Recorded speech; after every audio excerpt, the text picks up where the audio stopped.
오늘의 말씀. 오늘 말씀 본문은 누가복음 18장 9절에서 17절까지입니다. 자기를 의롭다고 믿고 다른 사람을 멸시하는 자들에게 이 비유로 말씀하시되, 두 사람이 기도하러 성전에 올라가니 하나는 바리새인이요 하나는 세리라.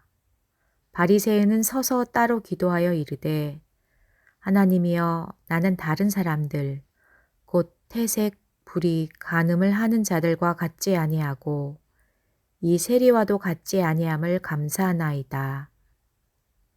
나는 일에 2번씩 금식하고 또 소득의 11조를 드리나이다. 세리는 멀리 서서 감히 눈을 들어 하늘을 쳐다보지도 못하고 다만 가슴을 치며 이르되, 하나님이여 불쌍히 여기소서, 나는 죄인이로소이다 하였느니라. 이에 저 바리새인이 아니고 이 사람이 의롭다 하심을 받고 그의 집으로 내려갔느니라. 자기를 높이는 자는 낮아지고 자기를 낮추는 자는 높아지리라. 사람들이 예수께서 만져주심을 바라고 자기 어린 아기를 데리고 오매 제자들이 보고 꼬짓건을 예수께서 그 어린 아이들을 불러 가까이 하시고 어린 아이들이 내게 오는 것을 용납하고 금하지 말라. 하나님의 나라가 이런 자의 것이니라. 누구든지 하나님의 나라를 어린아이와 같이 받아들이지 않는 자는 결단코 거기 들어가지 못하리라. 안녕하십니까. 오늘은 우리가 누가복음 18장 9절에서 17절까지의 말씀을 보겠습니다. 오늘 본문은 두 가지의 짤막한 이야기가 연결되어 있습니다. 자, 앞부분, 이 바리새인과 세리의 기도의 내용은 사실 기도지만 그 핵심적인 내용은 구원을 받을 수 있는 마음의 태도, 또 구원을 받을 수 있는 자격과 조건에 관한 이야기입니다. 이어서 오는 하나님의 나라에 관한, 어린아이의 비유를 통한 하나님 나라에 관한 이야기는 바로 하나님 나라의 은혜를 얻기 위한 자격과 태도, 조건에 관한 이야기입니다. 사실 이 앞에 바리새인과 세리, 어린아이는 서로 전혀 상관이 없는 이야기 같지만 큰 맥락에서 보면은 이게 연결되는 내용이다, 이렇게 볼 수 있을 것입니다. 자, 오늘 본문을 보면은 제일 먼저 누가 등장합니까? 아주 완벽해 보이는, 경건해 보이는 바리새인이 등장합니다. 그는 당시 사람들이 하기 힘들어했던 것을 다 합니다. 그러니까 굉장히 존경을 받고 인정받는 사람이죠. 11조도 하고요, 일에 몇 번씩 금식도 하고요, 또 정말 유대인으로서, 바리새인으로서 지켜야 될 많은 종교적인 규례들을 완벽하게 다 했던 사람입니다. 그러니까 이 사람은 굉장히 자기 자신에 대한 뭐가 큽니까? 프라이드가 크죠. 나 정도만 되면은 하나님께서 참으로 사랑하시는 사람이야. 나는 하나님 앞에 앞으로 많은 복을 받을 거야. 왜냐하면 한 번도 그는 안식일을 범한 적도 없었고, 한 번도 절기를 지키지 않은 적도 없었고, 11조를 걸은 적도 없었고, 나름대로 종교적인 모든 것들을 다 그가 율법을 준행했기 때문입니다. 그런데 그의 단점은 무엇입니까? 스스로 완벽하다라고 자신감에 충만해 있다는 거죠. 성경은 이를 교만한 자다라고 말을 합니다. 그는 겉으로 드러난 자신의 외형적인 행위, 종교적인 행위에만 만족하고 있지, 그 자신의 내면 안에 일어나는 수많은 정서적이고 또 무의식 속에서 일어나는 여러 이 죄의 문제들에 대해서는 무관심하는 거죠. 그는 실제로 얼마나 많은 분노와 또 탐욕과 음란과 이 죄의 괴로움 속에서 그가 살아왔겠습니까? 예수님의 다른 곳에서의 비유를 보면은 예수님은 바리새인을 회칠한 무덤, 이중인격, 미선자라고 말을 합니다. 겉에서는 다 하지만 실제로 뒤에 가서는 어떻게 해요? 내가 11조 했으니까 이 돈을 어디서 구해야 될 거 아닙니까? 그러니까 자기가 가지고 있는 건물에서 월세를 남들보다 2배를 받아요. 또 자기가 갖고 있는 땅에서 이제 농사를 짓게 했는데 거기서 다른 사람은 절반씩 나눠갔는데 자기는 3분의 1을 거둬요. 이렇게 가난한 자를 착취하고 또 그들의 것을 빼앗음으로써 내가 11조 낸 돈을 보상받으려고 하는 그러한 이중인격의 모습을 보인다는 거죠. 그런데 세리, 이 사람은 누굽니까? 사회적으로 그 사람은 이미 죄인으로 낙인이 찍힌 자입니다. 그는 이방인보다 못한 자입니다. 그런데 그가 우리 마태처럼 또는 삭개오처럼 예수님을 만나서 정말 복음을 들었습니다. 그러다 보니까 자기가 얼마나 그동안 하나님의 뜻을 어기고 내 자신을 위해서, 욕심을 위해서 잘못 살았는지 너무나 마음이 무겁고 하나님 앞에 죄송하고 그 내가 죄인이라는 것이 수치스럽고 고통스러워서 견딜 수가 없어가지고 이 사람이 정말 진심으로 꿇어 엎드려 눈물로 회개했던 사람이고, 그래서 하나님 앞에 기도할 때는 주님, 이 불쌍한 죄인을 용서해 주십시오. 감히 이 죄인이 어찌 하나님 앞에 기도할 수 있겠습니까? 자기가 얼마나 하나님 앞에 진노받아야 할 죄인인지를 이 사람은 안 겁니다. 인정한 것이죠. 고백한 것입니다. 자신 안에 속에 얼마나 더러운 것이 가득 차 있고 탐욕과 욕심이 얼마나 많은지를 아는 겁니다. 그래서 그것을 그대로 주님 앞에 쏟아놓고, 주님, 저의 모습은 이렇게 추합니다. 제가 욕심이 이렇게 많고 남의 것을 빼앗았고 정말 제가 나 자신만을 위해서 살았습니다. 고백하는 거죠. 그래서 그는 하나님 앞에 진심의 기도를 할 수 있었습니다. 일반 사람들이 보면 당연히 바리새인이 하나님께서 사랑하시는 의인이고 세리는 죄인이라 그러겠지만 예수님의 시각은 완전히 다르죠. 누가 의인이라 그래요? 자기의 죄를 진심으로 뉘우치고 회개하는 세리를 예수님은 의인이라고 말하는 겁니다.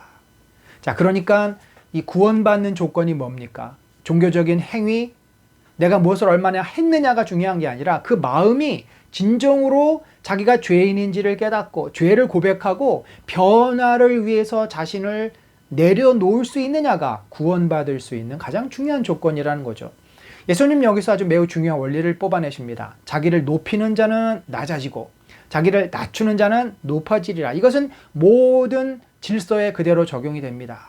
그러니까 하나님 앞에서 자기 의의를 드러내는 자는 하나님의 은혜를 받을 수 없고, 하나님 앞에 자기가 죄인임을 인정하고 겸손히 꿇어 엎드려 회개하고 하나님의 은혜를 구하는 자는 하나님께서 그에게 크신 은혜와 의를 더하신다.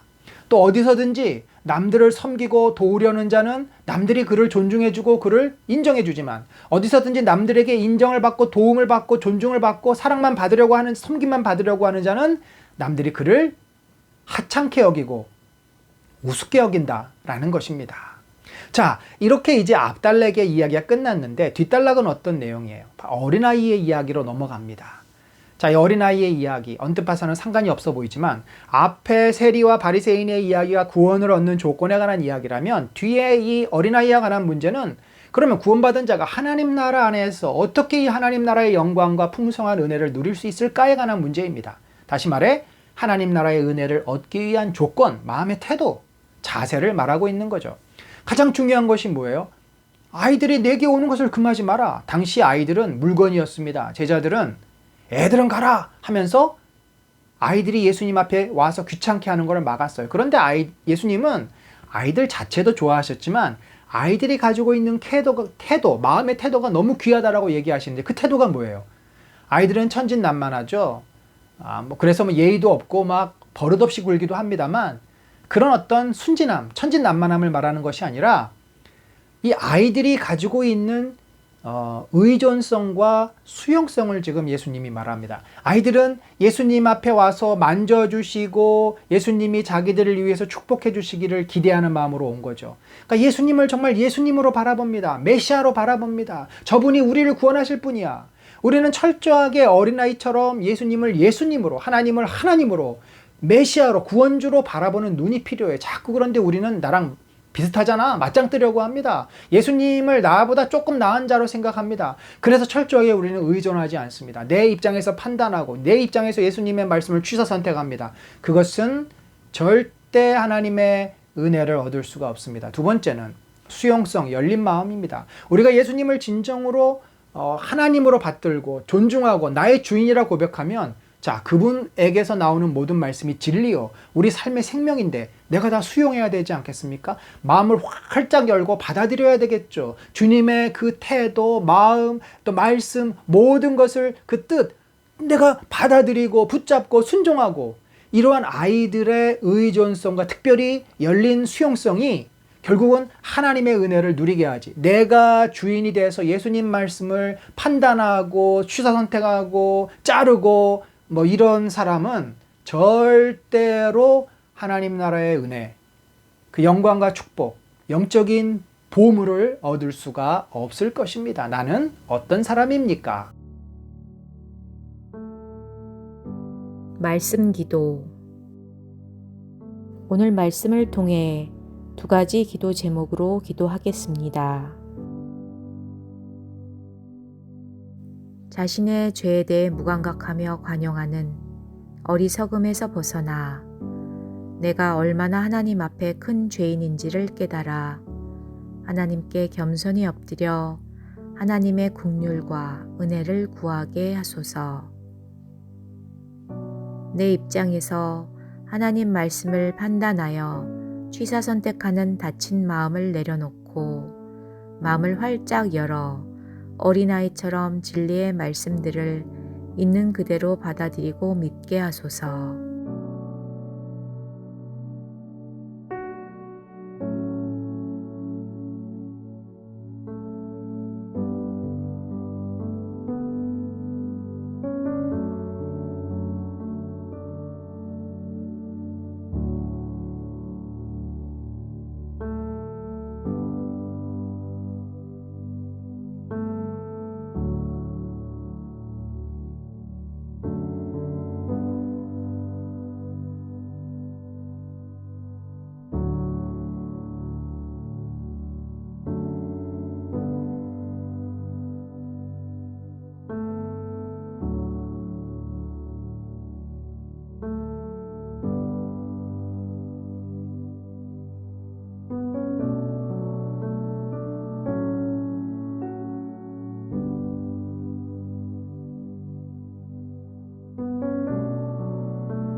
중보기도.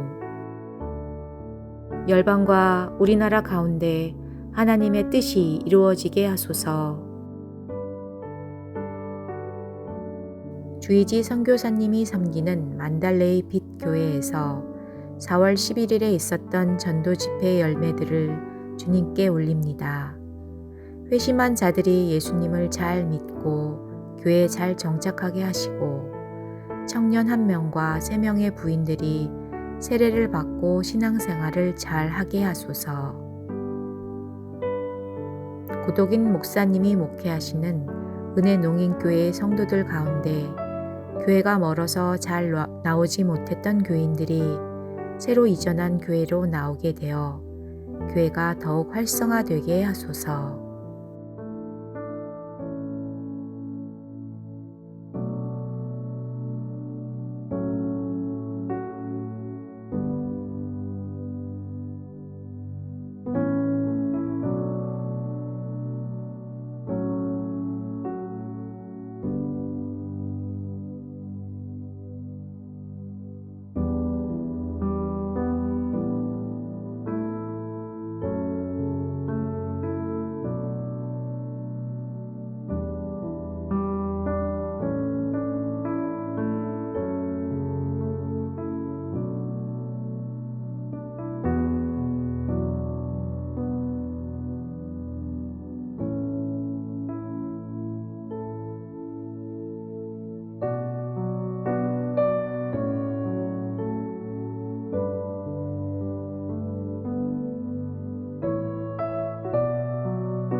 우리 교회가 하나님께 영광을 돌리는 하나님의 나라가 되게 하소서. 4월 24일 있을 중직자 선거를 통해 하나님을 경외하고 예수님을 사랑하여 교회와 성도들을 성전으로 세우기 위해 기쁨으로 헌신하는 집사님들이 주님의 은혜 가운데 잘 뽑혀지게 하소서.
코로나로부터 일상이 정상화되어가는 것처럼 예배와 교회 모임도 정상화되어 성도들이 편안한 마음으로 예배에 참석하고 교회에 올 수 있게 하소서.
건우 성민 성현이가 예수님을 인격적으로 영접하여 믿고 의지하며 주의를 잘 성수하고 주님과 동행하는 삶을 살게 하시고 각자의 계획에 따라 최선을 다하게 하소서.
하나님과 깊게 교제하는 30분 영성 기도를 통해 우리를 사랑으로 인도하시는 예수님의 은혜를 누리시기 바랍니다.